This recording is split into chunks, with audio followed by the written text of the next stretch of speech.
Hello दोस्तों, good morning. Sign कछुआ में आप सबका स्वागत है। आज हम लोग देखेंगे न्यूलैंड्स के अष्टक सिद्धांत। क्या देखेंगे? न्यूलैंड्स के अष्टक सिद्धांत। जो न्यूलैंड्स थे वे कौन कौन सिद्धांत हमें क्या किए? प्रदान किए। ठीक है, उसके बारे में हम लोग देखेंगे, पढ़ेंगे। जिनका पहला सिद्धांत है अष्टक का सिद्धांत कर कि ये केवल कैल्शियम तक लागू होता है। कहां तक लागू होता है? कैल्शियम तक लागू होता है। कैल्शियम तक ही लागू होता है।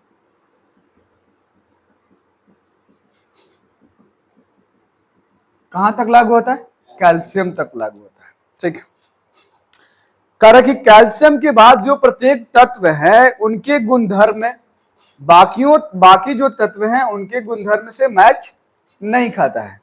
ठीक है, दूसरा कह रहा है कि इनके समय में तत्वों की संख्या कितनी थी? 56 थी। कितनी थी? 56। ठीक है, विद्यमान थे। हालांकि इन्होंने कोई नए तत्वों के बारे में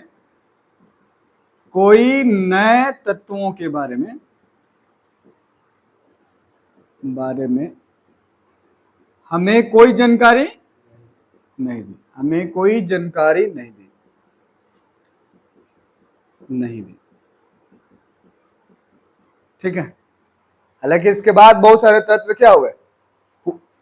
प्राप्त हुए, प्रदान हुए, लेकिन इनके समय 56 तत्व ही मौजूद थे। फिर भी इन्होंने कोई संभावना व्यक्त नहीं किया कि नए तत्व भी आएंगे। ठीक है, हालांकि बहुत सारे तत्व हुए। तीसरा, इन्होंने दो तत्वों को एक साथ क्या कर दिया?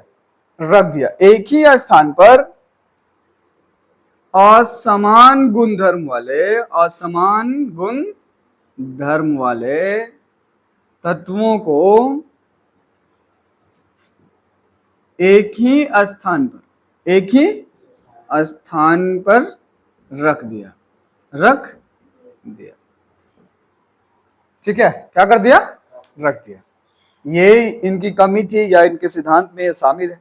ठीक, जैसा कि अगर आप किताब देखना चाहें तो सारणी में आप देख सकते हैं, सारणी 5.3 है।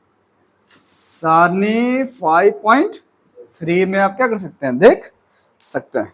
ठीक है, अगला है, जैसे कुछ एग्जाम्पल में लिख सकते हैं, कोबाल्ट को और निकेल को रखा। इसने किसको रखा?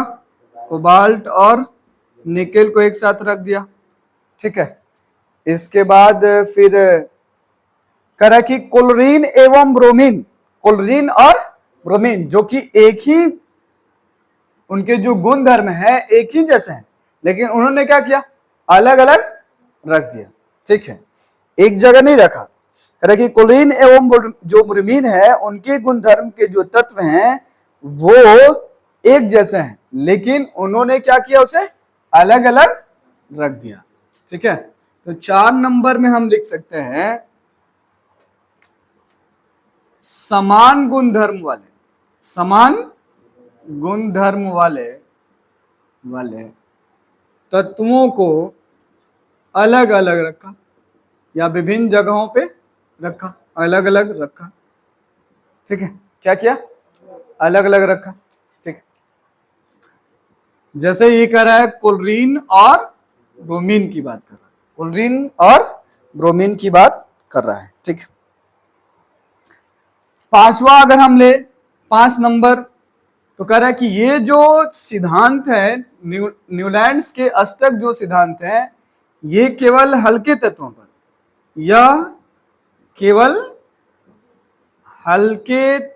पर लागू होता है।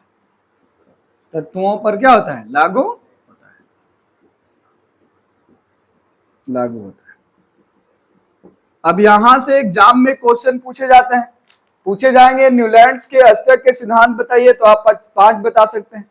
फिर आपसे पूछेगा न्यूलैंड्स के अष्टक सिद्धांत की कमियों को बताइए या सीमाओं को बताइए, तो आप इन सीमाओं को क्या कर सकते हैं? बता सकते हैं। ठीक है, हाँ, अगर आपसे गुण पूछे कि न्यूलैंड्स के गुणधर्म कौन कौन से, तो ये ज्यादा, जैसे न्यूलैंड जो डोबेराइडर था, क्या था? डोबेराइडर, वो कुछ ही तत्वों को रखा, तीन तत्वों के समूह को रखा, जबकि जो न्यूलैंड्स थे क्या किए इन्होंने? 3 नहीं 8, कितने 8 तत्वों को क्या किया? एक साथ रखा और बताया कि जो पहला तत्व है, ठीक है, और 8वें तत्व जो है वो उनके जो गुण धर्म है वो आपस में क्या है? बराबर है या फिर समान है। ठीक है, इसके बाद हम लोग आगे पढ़ेंगे मेडलिफ। कौन सा? मेडलिफ की आवर्त सारणी। अब ये तीसरे वैज्ञानिक है, मेडलिफ की आवर्त सारणी। हालांकि मेडलिफ को ही आवर्त का जनक कहा जाता है, क्योंकि इन्होंने ही आवर्त सारणी को या बहुत सारे तत्वों को एक सारणी में क्रमबद्ध किया था और इन्होंने संभावना भी जताया कि कुछ तत्वों को खोजा जा सकता है या भविष्य में कुछ तत्व हमें प्राप्त भी हो सकते हैं। ठीक है, इसीलिए मेडलिफ को पूर्ण रूप से श्रेय दिया जाता है या फिर आप जनक भी कह सकते हो। ठीक है, ये एक रूसी वैज्ञानिक है। कहाँ के रहने वाले हैं? रूस के रहने वाले हैं, इसलिए कह रहा है कि ये एक रूसी वैज्ञानिक है। ठीक है, इनका पूरा नाम डमित्री इवानोविच क्या है? मेंडलिफ है। ठीक है, इनका पूरा नाम क्या हो गया? दमित्री इवानोविच मेंडलिफ, जो कहां के रहने वाले हैं? रूस के रहने वाले हैं। ठीक है, मतलब एक तरह के ये रूसी वैज्ञानिक है। इन्होंने तत्वों का वर्गीकरण किया, किन आधार पर किया? उनके गुण धर्म के आधार पर। किसके आधार पर? उनके गुण धर्म के आधार पर किया, परमाणु द्रव्यमान के आधार पर किया और रासायनिक गुण धर्म के आधार पर भी क्या किया? ठीक है, मतलब उनके जो वर्गीकरण के जो सिद्धांत थे वो 3 चीजों पर क्या थे? निर्भर करते थे। गुण धर्म मतलब यहाँ आप भौतिक गुण धर्म भी लिख सकते हो, भौतिक हो गया, रासायनिक हो गया और परमाणु द्रव्यमान हो गया। ठीक है, इन तीनों के आधार पर जो मेडलिफ है इन्होंने तत्वों का वर्गीकरण किया। ठीक है, चलिए इनके समय अगर हम तत्वों की बात करें तो इनके समय तत्वों की जो संख्या थी वो कितनी थी? 63 थी। मतलब उस समय 63 तत्वों की खोज हो चुकी थी। डुबेराइनर के समय 30 और न्यूलैंड के समय 56 और मेडलिफ के समय कितना? 63 तत्वों की खोज हो चुकी थी। ठीक है, उसके आधार पर उन्होंने जो मेडलिफ थे वो क्या किया? तत्वों का वर्गीकरण किया। ठीक है, चलिए आगे देखते हैं इन्होंने तत्वों के बारे में हमें क्या बताया। ठीक है,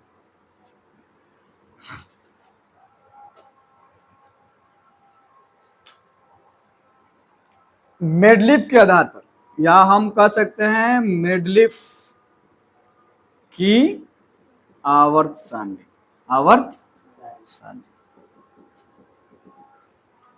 मेडलिफ जो थे ऑक्सीजन या फिर ऑक्साइड, क्या ऑक्साइड के गुण धर्म के अनुसार, ठीक है, और परमाणुओं के बढ़ते क्रम के अनुसार क्या किया?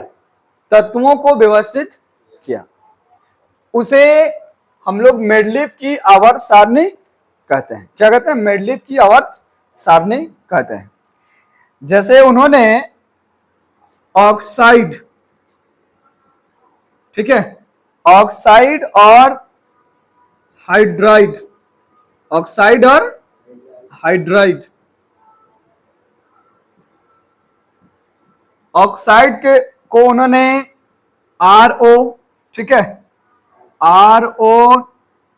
RO और फिर R2O है और एक क्या है? R2O2 है, R2 और O2 है। फिर उन्होंने RO2 लिया, फिर उन्होंने R2 O5 लिया, क्या लिया? R2O5 लिया, ठीक है। उसके बाद फिर उन्होंने R2O7 लिया और फिर उन्होंने लास्ट में RO4 लिया, ठीक है। अगर हम हाइड्राइड की बात करें तो उन्होंने RH लिया, ठीक है, फिर RH2 लिया, ठीक है, फिर उन्होंने RH3 लिया, ठीक है, फिर उन्होंने RH4 लिया और फिर उन्होंने RH2 लिया, ठीक है, और फिर उन्होंने RH लिया, इस तरह से। अब यहां R क्या है पूछ सकता है, R क्या है, ठीक है, R क्या है? R यहां ऐसे हम लोग R को एल्किल कहा जाता है, लेकिन यहां R को आप सिंपल भाषा में समझिए, R एक तत्व को क्या करेगा? दर्शाएगा। क्या करेगा? एक तत्व को दर्शाएगा। O ऑक्सीजन को दिखाएगा, जबकि H किसको दिखाएगा? हाइड्रोजन को दिखाएगा, ठीक है। समझ में आई बात? अब इन्होंने क्या किया, इसे अलग अलग भागों में बांटा, ठीक है। इस वाले भाग को उन्होंने कहा, ठीक है, इस वाले भाग को जो क्षैतिज है, क्या है? क्षैतिज है, उन्होंने कहा इसको आवर्त, जो आधुनिक आवर्त सारणी में भी कहा जाता है। जबकि जो ये ऊर्ध्वाधर है, खड़ा है, इसको उन्होंने वर्ग कहा या समूह कहा। क्या कहा? समूह या फिर वर्ग कहा, वर्ग या समूह कहा, ठीक है। आवर्त किसको कहेंगे? मेडलिफ की आवर्त सारणी में 36 पंक्ति को, किसको? 36 पंक्ति को आवर्त, जबकि ऊर्ध्वाधर पंक्ति को वर्ग या समूह कहते हैं। उन्होंने समूह आवर्त को कितने? आवर्त को 6 भागों में बांटा। कितने भागों में? 6। जबकि जो उनका समूह था वो, सॉरी, समूह को 8 भाग में, कितना? 8, ठीक है, और आवर्त को कितना? 6, कितना? 6 में किया। वर्ग जो समूह है, जो वर्ग है, उसको 8 भाग में बांटा, जबकि आवर्त को कितना? 6 भाग में। अगर हम आधुनिक आवर्त सारणी की बात करें तो ये आपका हो जाता है 7, कितना हो जाता है? 7, और समूह कितना हो जाता है? 18, ठीक है। तो अगले दिन, अगले क्लास में हम लोग मेडलिफ की आवर्त सारणी की उपलब्धियों के बारे में पढ़ेंगे, इनके गुणधर्मों के बारे में पढ़ेंगे और इनकी कमियां और सीमाओं के बारे में क्या करेंगे? पढ़ेंगे, ठीक है। तब तक के लिए खुश रहिए, बाय, मिलते हैं नेक्स्ट क्लास में।